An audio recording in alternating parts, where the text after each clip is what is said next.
Ada yang baca mungkin postingan saya di Instagram berkaitan dengan air kelapa tua dan air kelapa muda. Itu Masya Allah, Ustaz.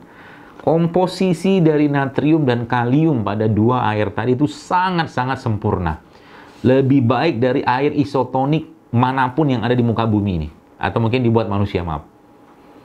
Apalagi ditambahkan dengan, ya sudah ada glukosanya, sudah ada mineralnya, ya. Dan zat-zat penting lainnya yang ada di situ. Yang ternyata, coba Ibu sekalian, jamaah sekalian, kalau Anda pernah nyobain air kelapa tua sama air kelapa muda, rasanya beda loh. Rasanya beda. Jadi air kelapa tua itu kalau dirasakan secara keasaman, jauh lebih light dia, ringan dibandingkan air kelapa muda yang agak cenderung lebih asam. Ya kan? Coba lihat, gasnya juga. Ya ternyata emang air kelapa tua itu secara komposisinya, dia lebih tinggi asam aminonya. Saya tidak tahu di Australia apakah banyak abang-abang yang jual kelapa tua atau abang-abang yang marut kelapa, kayaknya nggak ada. Ya. Kalau di sini kan banyak nih, Ustaz Abdullah, Masya Allah. Jadi di sini tinggal kelapa tuanya, kalau kita ambil airnya gitu kan, beli air kelapa tua gitu, itu kadang-kadang nggak usah beli sama mereka. Kasih aja sama dia, Masya Allah. Dan daging kelapanya itu adalah lemak yang kalau kita kenal sebagai santan yang bermanfaat untuk jantung. Nah sayangnya lemak itu kan kita kita parut kan, diparut, kemudian dicampur air sedikit ya atau tidak gitu kan, lalu dimasukkan daging ke situ, maka jadilah rendang. Tambah dengan bumbu kan, padahal seandainya nih, kalau kita minum santannya doang, Masya Allah, sekalian, santan itu lemaknya sangat baik buat jantung kita. Santan ya. Jadi kalau Anda minum, ya mungkin kopi-kopi atau apa gitu, sekarang beberapa sudah mulai itu.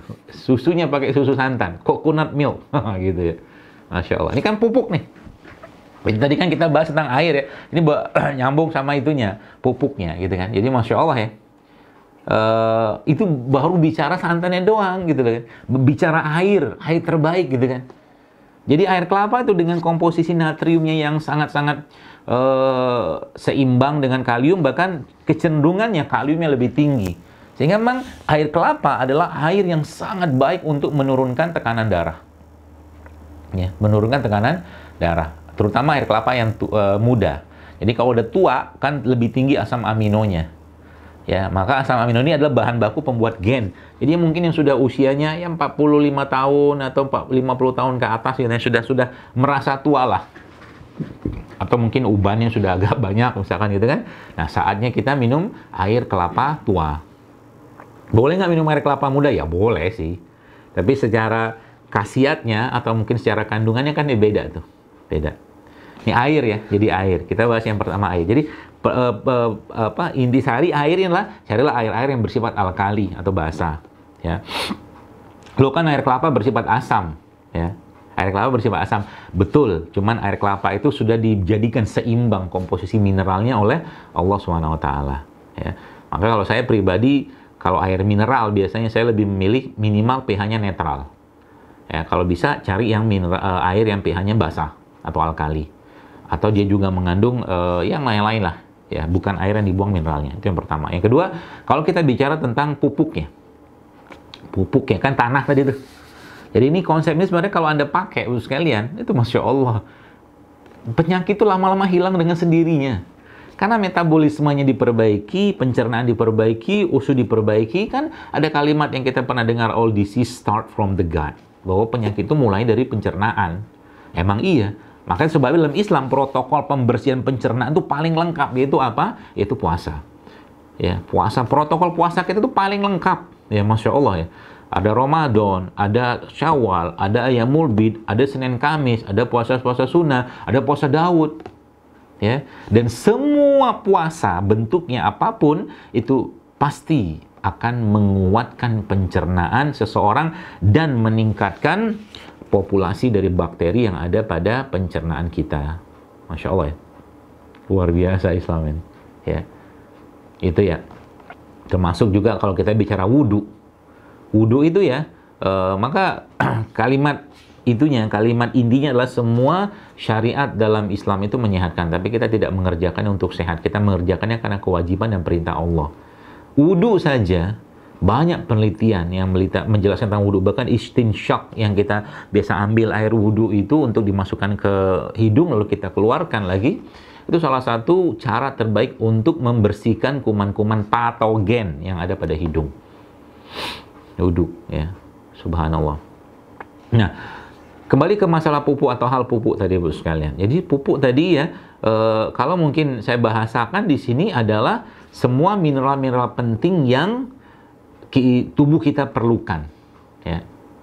Nah, kalau saya tanya kepada Anda, kepada siapa ini? Saya bisa tanya. Udah kabur. Ustadz Abdullah tadi mana Ustadz Abdullah? Atau kepada Bu ini aja deh, Bu Ustadz Abdullah ada nih, ada Bu Ustadz Abdullah Syafi'i ya, Masya Allah ya Ustadz, barakallahu fiik. Nah, saya tanya Ustadz, kita tanya jawab sedikit. Kalau saya punya nih satu piring katakanlah, yang isinya burger, ada tepungnya, ada rotinya, ada dagingnya, kemudian macam-macam lah gitu, ada saus-sausnya. Dengan satu piring yang isinya sayur-sayuran dan buah-buahan. Nah, kalau ditanya kira-kira yang lebih sehat yang mana?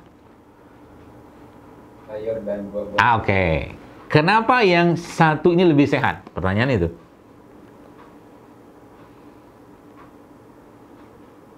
Belum diolah, murni maksudnya. Nah, oke, apa lagi? Ya, kandungan dalam buah, sayur, jelas banyak vitaminnya dan proteinnya. Siapa lagi? Satu lagi, Ustaz? Ada lagi ya? Ada lagi satu. Ah, saya kasih tambahan lah biar cepat. Ya. Waktunya nggak banyak. Jadi dia bisa seperti itu atau bisa memberikan atau kita sebut sehat tadi karena memang salah satunya tidak banyak bahan-bahan kimia sintetik di dalam bahan tadi. Anda bayangkan Ustaz? Ya, pernahkah Anda nyoba? Ya, saya nggak tahu ya di Australia ya. Tapi saya pernah nyoba di sini. Saya membeli burger, salah satu burger di sini yang burger tadi itu saya tinggalkan di atas meja di rumah. Selama 1 hari, 2 hari, 3 hari, 4 hari, sampai akhirnya kurang lebih sekitar 2 pekan lah, 14 hari. Itu burger tadi masih utuh aja, lalat nggak ada, apa-apa nggak ada di situ, jamur juga nggak ada. Bahkan saya pernah melihat itu ada yang nyimpen sampai 2 tahun gitu kan. Anda bayangkan. Ternyata burger itu lalat aja, jamurnya nggak datang ke situ Bapak sekalian. Anda bayangkan. Jadi itulah yang dimakan oleh banyak orang zaman sekarang. Sehingga apa? Tubuhnya kelabakan. Jadi kalau ditanya, orang yang maaf kena autoimun ya, cek apa yang dia makan tiap hari. Kemudian cek lagi kira-kira ini orang tuanya dulu sebelum menikah, ya sebelum menikah, apa yang mereka konsumsi. Biasanya ada kaitan semua itu. Karena genetik seseorang atau kekuatan tubuh seseorang itu akan diwariskan dari kedua orang tuanya. Jadi Masya Allah Bapak sekalian. Jadi tadi Ustaz Abdullah menjelaskan bahwa ini kenapa nih Ustaz? Karena memang dia masih mengandung, dia alami, belum diolah, tidak banyak pengolahan, tidak banyak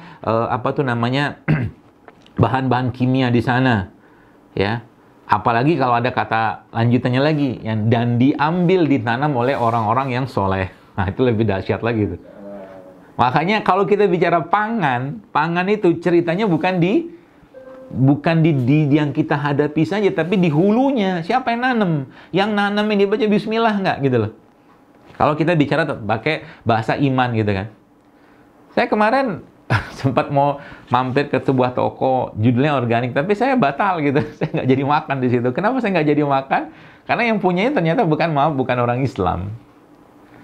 Ya, sebaik-baiknya orang tadi, ya, makanya mungkin tidak masalah, nggak ada yang haram di situ. Tapi ya sebaik-baiknya dia, tetap aja dia nggak baca syahadat gitu, maksud saya gitu. Ya ini bukan bicara ras ya, bukan bicara tentang sara, bukan, tapi lebih bicara tentang kita bahasa iman. Karena orang Yahudi pun begitu. Yahudi itu sekalian, dia lebih memilih orang-orang Yahudi yang menjual sesuatu, gitu kan? Walak baroknya jalan di mereka. Nah, kita nggak bahas itu sekarang. Kita akan bahas pupuk tadi aja. Ya. Jadi, Masya Allah ya.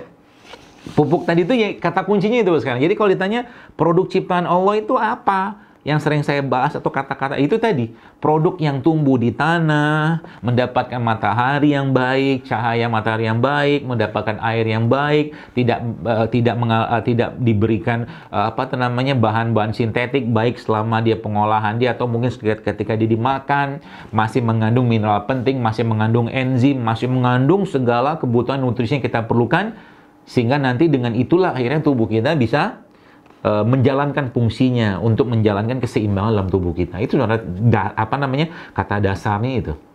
Gampang kan? Gampang. Jadi nanti kita tahu kalau kita makan sesuatu itu kita mulai paham. Yang saya makan ini cuman sekedar rasa, cuman sekedar keinginan lidah atau memang dia dibutuhkan atau diperlukan oleh tubuh kita. Itu. Jadi hal-hal seperti ini tuh kalau kita pahami baik-baik, maka kita akan sampai pada titik saya makan ini perlu nggak? Kalau nggak perlu nggak usah makan gitu loh. Contoh, udah tahu gula pasir nggak sehat misalkan, masih juga dimakan. Ya, saya nggak tahu nyebutnya apa itu. Mungkin ada yang protes kalau disebut dengan zolim. Ya kalau lama-lama kan akhirnya kan muncul penyakit, katakanlah penyakit degeneratif. Ya, namanya zolim, namanya sama badan. Nggak menjaga amanah badan. Ya. Jadi kalau ditanya misalkan, berarti buah yang terbaik itu misalkan kalau kita bicara pada tingkat kebaikannya ya, maka jawabannya apa? Jawabannya buah yang terbaik itu buah yang ditanam oleh seorang muslim, dia baca bismillah gitu kan, kemudian dipetik dengan zikrullah segala macam gitu kan, terus nanti kapan waktu makan terbaik buah itu saat buah itu sudah matang, baru dipetik dari pohonnya kita makan. Masalahnya kan nggak ada buah kayak begitu. Ya, kita belum dapat buah kayak begitu sekalian. Ya, sehingga apa? Sehingga ya udah buah terbaik itu apa? Buah yang kita ya mungkin beli di pasar atau beli toko yang masih utuh, masih belum terbuka, gitu kan? Karena Allah menciptakan buah-buahan tadi dengan kulitnya sebagai pelindungnya. Kulitnya sebagai pelindungnya. Nah, pelindungnya itulah yang menjaga isi di dalamnya. Itu sebabnya kenapa asam amino. Saya kadang-kadang mikir gitu, oh Masya Allah ini mungkin rahasianya kenapa kelapa itu dilindungi sekali oleh Allah dengan sabuknya, dengan batoknya, dengan dagingnya. Karena memang air kelapa itu berharganya luar biasa, Bapak sekalian. Kandungan, Anda buka aja penelitian, banyak sekali tuh riset-riset tentang coconut water, baik yang young coconut water atau mature coconut water, air kelapa tua sama kelapa muda. Banyak sekali risetnya.